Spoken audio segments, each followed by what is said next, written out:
เอ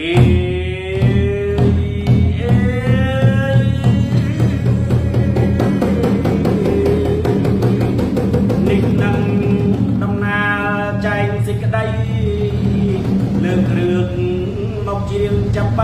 ปีเรื่องสบายเอาปโกน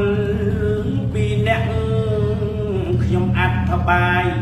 บริยายบานจีเรื่องอัปรุมเ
แตะตีเคลียมุกแตะสระลังสระลม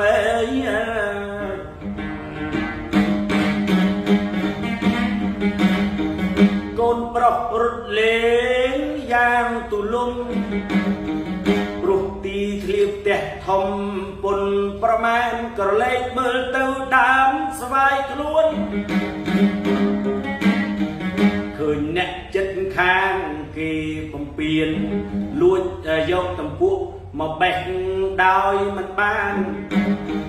หามหมดใส่ทานถ้าสมสวาย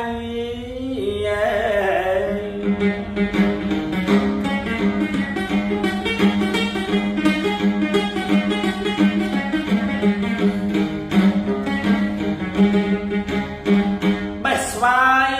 ปอดมวยยกเต้าคนรถตะปรับเอากบแตะบาย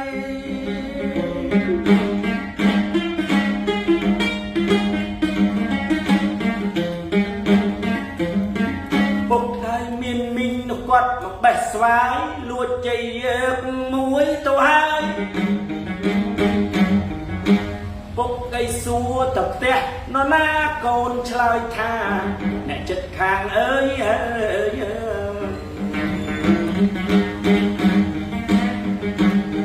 ปุกเรือจังโกนตรานตรายโกนกลมเงียมลายยกตรงพวกเต้า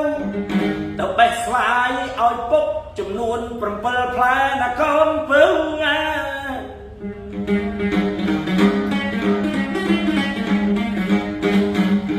โกนนุเถื่อตามอัดเงียมเนื้อ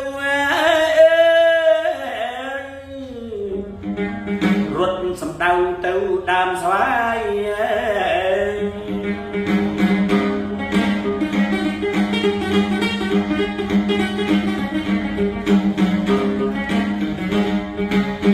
บ้านสวายคนเปิลวัลมปุก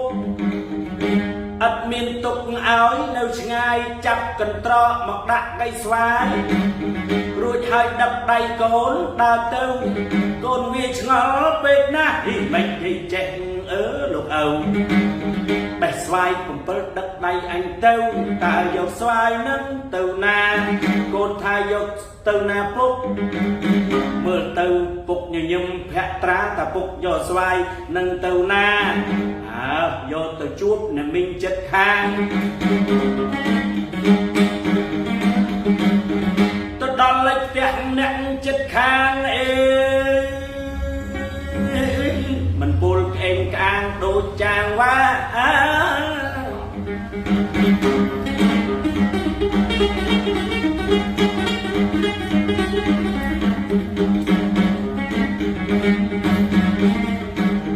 ไอ้เน็ตข้างขนมคือเน็ตจิตข้างบาดเวียแขวงมอกคืนสวายกันตรอสวายมีจำนวนประปีเพราะนั่นแหละมวยปนสวายมีประเปิดแปลกเน็ตมิงหรือ អ៊ីអត់មានកង្វល់ពូដែលជាឪពុកកូនប្រុសនិមលរួចហើយលើកដៃសំពះថាបាទអ្នកបងនេះស្វាយដឹងថាអ្នកបងត្រូវការស្វាយណាស់យកស្វាយមកជូនបង7ទៀតបងទទួលចាស់តែចាស់អរគុណណាស់លោកប្អូន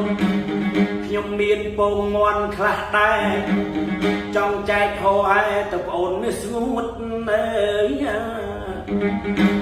ហើយស្វាយ7នេះណាលោកប្អូនខ្ញុំអរគុណខ្ញុំទទួលបានពងមាន់មួយកន្ត្រងលោកឪពុកប្រាប់កូនកល្យានងាកទៅអ្នកមីងអ្នកចិត្តខាងបានប្រាប់ថាមានរឿងអីគ្រាន់យើងនឹងជួយគ្នាទៀតពីព្រោះយើងអ្នកចិត្តខាងគ្នាក៏មិត្តភាពយ៉ាងអស្ចារ្យអត់ได้មានចោលមកសៀតឥឡូវខ្ញុំបានពងមន់ខ្ញុំសូមអរគុណហើយអ្នកញៀនបើមានរឿងអីប្រាប់ខ្ញុំទៀតឆ្លៀតខ្ញុំជួយគឺអាចជួយបាទណែរឿងណាដែលខ្ញុំជួយគឺអាចជួយបាទណែ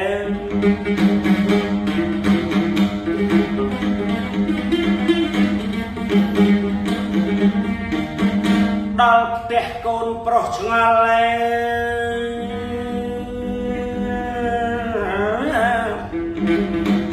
អោពុកនិមលឆ្ងល់ពុនប្រមាណគេលួចស្វាយយើងមួយមិនកានមិនក៏ពុកយកស្វាយ7ទៅឲ្យគេទៀតមិនទៅយកស្វាយយើងមួយមកវិញឆ្លើយដោះស្រាយចម្ងល់សែនរវាងពុកធ្វើចឹងបានអីទៀតគឺគេយកស្វាយយើងទៅហើយមិនได้ក៏ពុកបេះស្វាយ7ទៀតទៅឲ្យគេណាពុកកាយ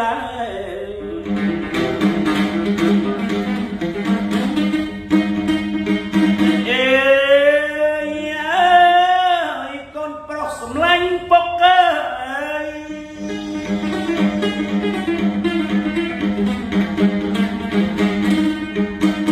កូនកុំសាងទុកកូនត្រូវតែសាងក្តីរីករាយបើស្វាយមួយគឺមិនអីប៉ុន្តែយើងយកប្រាជ្ញាទៅដោះស្រាយឃើញទេ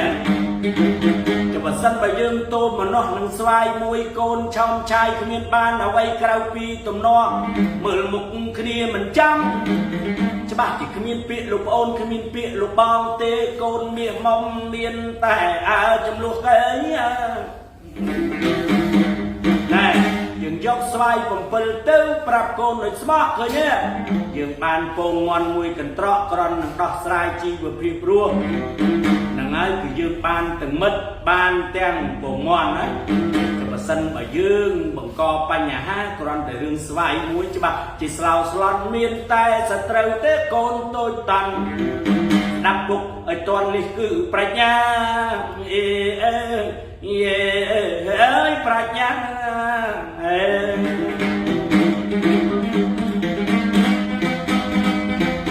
ដូច្នេះអារម្មណ៍គឺជាបញ្ហាសតិប្រាជ្ញាដំណោះស្រាយ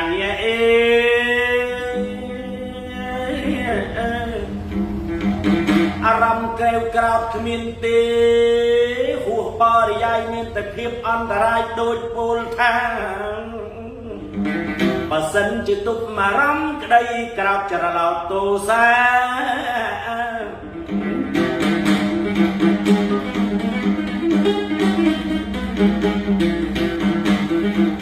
ឲ្យវាអស់តាមពេលតាមវេលានឹកតែរឿងវិជ្ជមាននេះកុំនឹករឿងអវិជ្ជមានឲ្យវាខឹងក៏ខឹងចុះប៉ុន្តែត្រូវនៅឲ្យស្ងៀមប្រាណប្រាជ្ញាដោះស្រាយទុកលែងកើតមាននេះជាមេរៀនបានពីរឿងអប់រំសម្បូរក្មួយហើយអ៊ំសូមចាប់ខ្លឹមសារនៃអ៊ំអើយ